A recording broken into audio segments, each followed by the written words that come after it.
'Cause I just wanna go to the deep end. I just wanna go. Another hype phone from Nothing is here. जी हाँ, ये है nothing phone 2A। आज आपको इसके बारे में सारी जानकारी देंगे।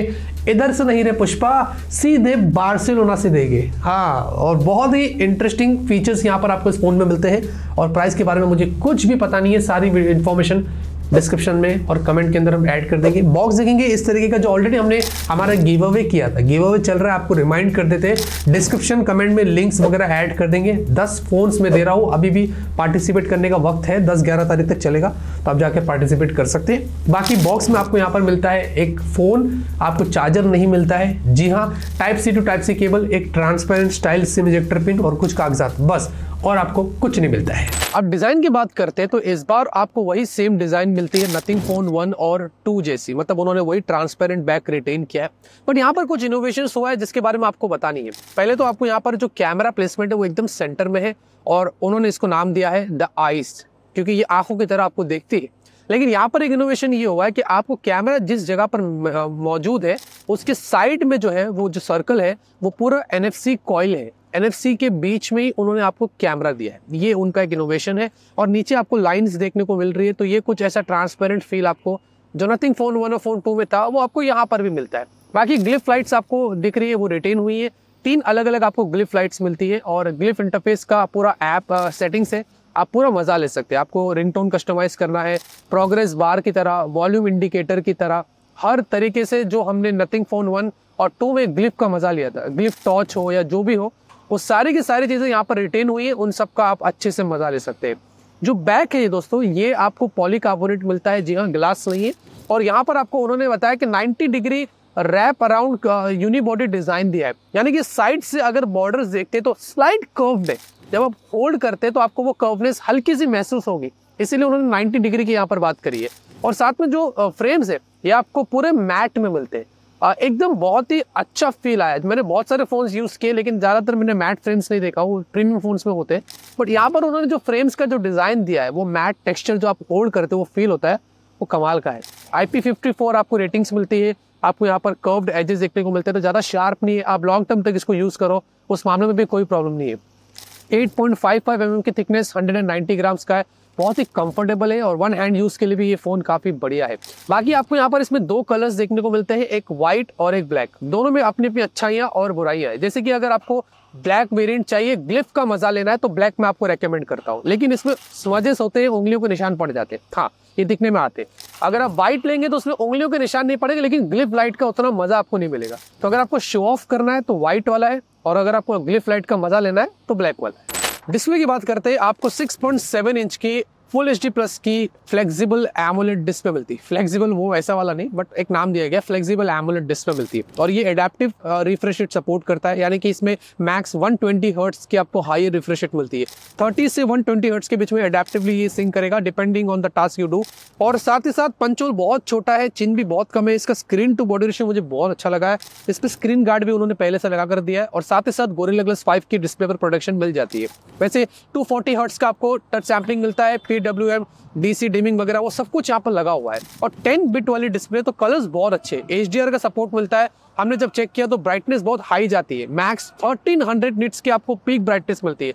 ये जो 1300 निट्स है ये डिपेंड करता है 2 चीज़ों में। एक तो अगर आप डायरेक्ट सनलाइट के सामने आ जाते हो तो ये ऑटोमेटिकली वहाँ चला जाता है, डिपेंड करता है। और साथ ही साथ अगर आप HDR कंटेंट देखते हो तो ये अप टू 1300, लेकिन जो टिपिकल ब्राइटनेस है वो 700 निट्स की आपको यहाँ पर मिलती है। ओवरऑल दोस्तों फ्लैट डिस्प्ले है, वाइड विविंग एंगल्स आपको एक्सपीरियंस मिलेगा, और डिस्प्ले पैनल बहुत अच्छा है, ब्राइटनेस अच्छी है। हमने पूरा दिन इसको यहाँ पर बार्सिलोना में यूज़ किया है। ओवरऑल जो कंटेंट हमने एक्सपीरियंस किया है वो बहुत ही अच्छा है। परफॉर्मेंस की बात करते हैं, इसमें MediaTek Dimensity 7200 Pro, अब ये एक कस्टम चिप है TSMC द्वारा, 4 nm पर बेस्ड है। और यहाँ पर आपको डिफरेंस सिर्फ उसके क्लॉक स्पीड में ज़्यादा है, जैसे कि 2.8 GHz पर आपको इसमें मैक्स क्लॉक स्पीड मिलती है। और दूसरी बात, एंड्रॉइड स्कोर्स डिसेंट थे, 5 लाख के आसपास थे, मैं थोड़ा हाई एक्सपेक्ट कर रहा था। और CPU थ्रॉटल बहुत अच्छा था, यहाँ पर 89% का स्कोर आया था, तो थ्रॉटलिंग यहाँ पर ज़्यादा नहीं है। ज़्यादातर मैंने Dimensity के चिपसेट्स देखा, उनमें थ्रॉटलिंग के इश्यूज नहीं होते। अब ये चिपसेट दोस्तों अपने आप में परफॉर्मेंस बहुत अच्छा दे रही है। यहाँ पर डे टू डे के टास्क वगैरह करो, इनफैक्ट अगर आप हाई एंड गेम्स खेल लो, हाई ग्राफिक्स को सेट करो, कोई प्रॉब्लम नहीं है। तो कहीं ना कहीं Dimensity 70 to 100 को उन्होंने कस्टमाइज किया है, थोड़ा ऐसा और ट्विक किया ताकि आपको और बेहतर परफॉर्मेंस मिले, थोड़ा एनहांस परफॉर्मेंस मिले। बाकी इसमें हमने ब्रांड से कंफर्म किया तो थोड़ी सरप्राइजिंग लगी, इसमें LPDDR4X और UFS 2.2 है। जी हाँ, जहाँ तक मैंने कंफर्म किया ब्रांड से, मुझे ये पता चला, मुझे उसके अलावा और कुछ मालूम नहीं है। मैं एक्सपेक्ट कर रहा था कि UFS 3.1 हो या UFS 4 हो, बट एनीवेज प्राइस का भी श्योर नहीं है ना। तो इसमें LPDDR4X और UFS 2.2 है। ऐप ओपन क्लोज मल्टीटास्किंग वैसे तो बहुत स्मूथ है, उसमें कोई हमने लैग स्टेटर या ऐसे कोई प्रॉब्लम नहीं देखी है। तो ये चीज़ यहाँ पर मैं कहूँगा कि डे टू लाइफ के जितने भी परफॉर्मेंस हमने यहाँ पर देखा है वो बहुत ही बढ़िया है। रही बात सॉफ्टवेयर की, तो आपको इसमें Nothing OS 2.5 मिलता है, latest Android 14 out of the box. जी हाँ, Nothing OS दोस्तों अगर आप मुझसे पूछते हैं तो जैसे कि One UI, Oxygen OS, उसके बाद अगर कोई बेटर रहेगा मेरे लिए तो वो मैं Nothing OS की बात करूँगा। बहुत वेल ऑप्टिमाइज्ड यहाँ पर है, और साथ ही साथ आपको ऐसी वाइट मोनोक्रोम, इनफैक्ट आपको डार्क में भी थीम मिल जाती है, और उसमें बहुत सारे विजेट्स, एनिमेटेड विजेट्स और बहुत सारे फीचर्स मिलते हैं जो नथिंग के फोन्स अगर आपने यूज़ किया रहेगा, जो लोग करते हैं आप उनसे एक्सपीरियंस ले सकते हैं कि कितना बेहतर यहाँ पर सॉफ्टवेयर एक्सपीरियंस है। बहुत ही स्मूथ है, अगर आप देखोगे UI भी कितना बेहतर आपको यहाँ पर देखने को मिलता है। और 3 साल के ईयरली अपडेट्स, 4 साल के सिक्योरिटी पैचेस, तो ये चीज़ बहुत अच्छी है। एंड्रॉइड 15, 16 और 17 तक आपको अपडेट्स मिलेंगे, तो 3 साल मेरे ख्याल से मोर देन इनफ है। अगर आपको ये फ़ोन 2 साल भी यूज़ करना है तो आपको लॉन्गर अपडेट्स यहाँ पर मिल ही जाएगी। बैटरी को लेकर यहाँ पर काफ़ी अच्छी चीज़ हुई इस बार। ये पहला ऐसा नथिंग का फ़ोन है जिसमें आपको 5000 mAh की बैटरी मिलती है। हाँ, बैटरी कैपेसिटी उन्होंने अब बेसिक कर दिया, बढ़ा दिया, जो मैं यही एक्सपेक्ट कर रहा था। और साथ में 45 वाट के आपको चार्जिंग सपोर्ट मिलता है, लेकिन बॉक्स में चार्जर नहीं है, जैसे कि मैंने आपको ऑलरेडी बता दिया, आपको अलग से परचेज करना पड़ेगा। लेकिन यहाँ पर अगर मैं चार्जिंग स्पीड की बात करता हूँ तो आपको 1 घंटे के आसपास ये फुल चार्ज करेगा 0 to 100%, अगर आपने 45 वाट चार्जर से इसको चार्ज किया है। और अगर आपको 50% चार्ज करना है तो ये 20 से 25 मिनट के आसपास हो जाता है, which is quite good, not bad. लेकिन ओवरऑल दोस्तों बैटरी बैकअप अब बहुत अच्छी चल रही है, बहुत वेल ऑप्टिमाइज इनका UI है, जैसे कि मैंने बताया। लेकिन मैं इसका एक फुल रिव्यू करूँगा, पूरा डिटेल टेस्ट करूँगा, बैटरी ड्रेन टेस्ट भी हम लोग करने वाले, मेगा ट्रेन टेस्ट होगा, उसमें आपको पता चल जाएगा कि एग्जैक्टली इसकी बैटरी यहाँ पर कितना साथ देती है। कैमरे की बात करते हैं तो कैमरा इसने वही रिटेन किया है, नथिंग फोन 1 और 2 वाला। आपको 50 मेगापिक्सल का डुअल कैमरा सेटअप मिलता है। एक प्राइमरी सेंसर है, ये मुझे अभी श्योर नहीं है सोनी या सैमसंग है, अगर रहेगा तो मैं आपको स्क्रीन पर बता ही दूंगा, या तो देख लेना, मैं आपको बाद में अपडेट कर दूंगा। बाकी ये OIS EIS दोनों का सपोर्ट लाया है। f1.88 एपर्चर, 4K 30 FPS पे मैक्स वीडियो आप शूट कर सकते हैं।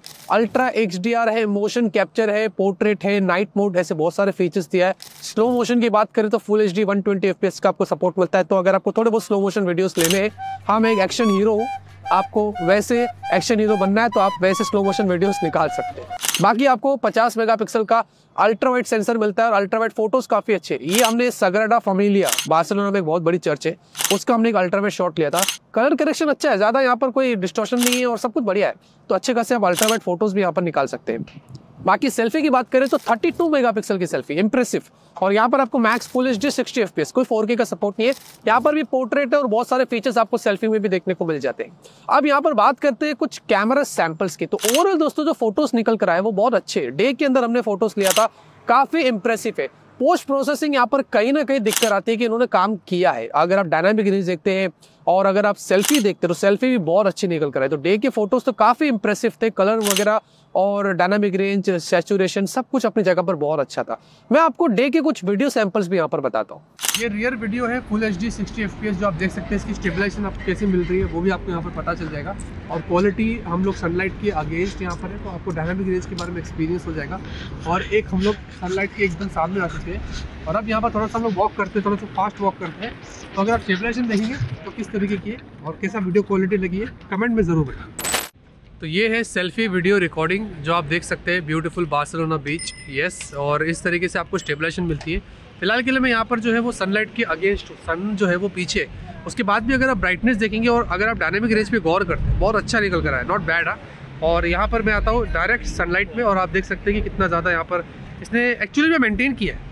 अगर मैं अलग अलग एंगल से घूमता हूँ तो कम ज़्यादा नहीं होता, इसने एक स्टेबल फ्रेम दिया है। तो इस तरीके से सेल्फी वीडियो क्वालिटी जो आप देख सकते हैं। रही बात नाइट की दोस्तों, तो नाइट के अंदर क्या सीन आपको बताया कि एक चीज मैं आपसे शेयर करना चाहता हूँ। अगर आप अच्छी लाइटनिंग कंडीशन में जाएगी तो अच्छे फोटोज निकल कर आते हैं, लेकिन यहाँ पर एक स्क्रीन रिकॉर्डिंग मैं आपको दिखाता हूँ। ये कहीं ना कहीं अगर आप डार्क जगह पर जाकर फोटो शूट करते हैं तो ये ऑटोमेटिकली उसको ओवर शार्पनिंग कर देता है। मैं आपको एग्जांपल दे रहा हूँ, आप खुद देख लीजिए, इससे आपको पता चल जाएगा कि नॉर्मल में कैसे लग रहा था और बाद में इसने कैसे प्रोसेस किया। लेकिन ये कोशिश करता है कि आपको नाइट में थोड़े अच्छे फोटोज दे दे, और ये कहीं ना कहीं काम किया जा रहा है।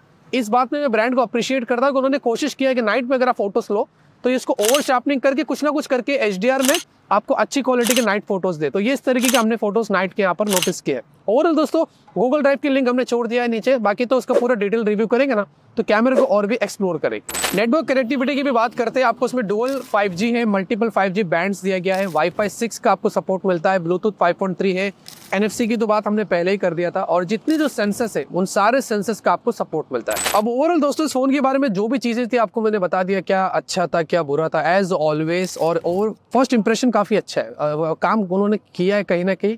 लेकिन यहाँ पर वेरिएंट्स की बात करें तो आपको 3 वेरिएंट्स मिलते हैं, 8/128, 8/256 और 12/256, 3 ऑप्शंस दिया है, और मुझे लगता है कि प्राइस भी उसके हिसाब से थोड़ी एग्रेसिव हो सकती है। बाकी प्राइस के बारे में मुझे कोई भी हिंट नहीं है, 25,000 30,000 क्या हो सकता है, आई एम कम्प्लीटली अनअवेयर। जो भी रहेगा मैं डिस्क्रिप्शन कमेंट में आपको अपडेट कर दूंगा। बाकी अगर आपको इसके बारे में कुछ फुल रिव्यू देखना है, कंपैरिजंस देखना है, बैटरी ड्रेन टेस्ट देखना है, तो कमेंट में अपनी राय और सजेशन दे सकते हैं। ऐसे लेटेस्ट अनबॉक्सिंग्स अगर आपको देखना है, ऐसे आउटडोर वीडियोस एंजॉय करना है तो लाइक करिए, सपोर्ट करिए, सब्सक्राइब करिए। तब तक के लिए ऑलवेज कीप स्माइलिंग।